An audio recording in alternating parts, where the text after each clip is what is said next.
Vendredi 20 mars, 16 h, basilique du Sacré-Cœur de Montmartre, 5e et dernière étape du parcours de la relique à Paris.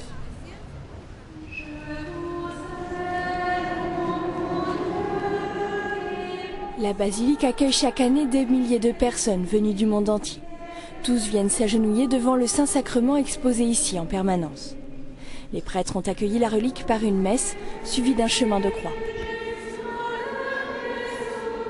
En ce vendredi de carême, la basilique a eu la joie d'accueillir le Père No, recteur du sanctuaire d'Ars, venu partager avec les fidèles l'histoire du Saint-Curé.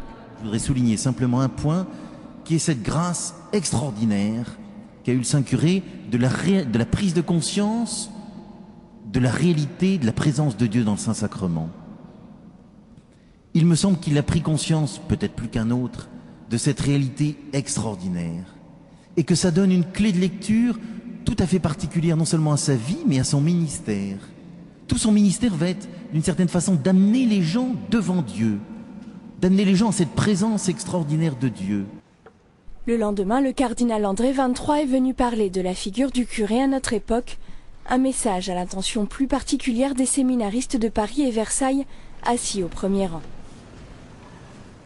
Il faut recommencer à enseigner les vérités de la foi.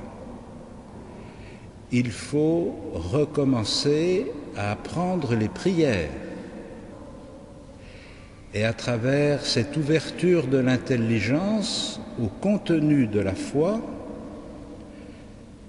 permettre à la liberté humaine de s'orienter dans la fidélité à l'appel de Dieu.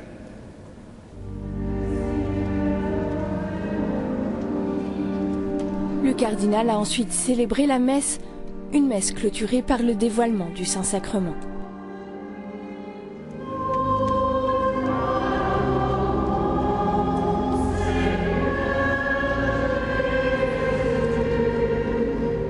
Il est là, s'exclamait le Saint-Curé très ému devant le tabernacle, très touché par la présence réelle de Dieu dans le Saint-Sacrement.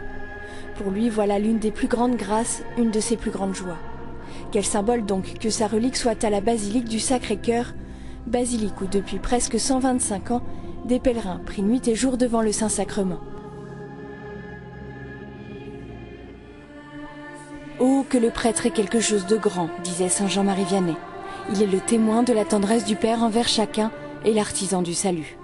Pendant 10 jours, le chœur de saint Jean-Marie Vianney a sillonné Paris, 10 jours durant lesquels les Parisiens, laïcs et religieux, ont pu redécouvrir la voie de sainteté et d'amour pour Dieu du Saint-Curé.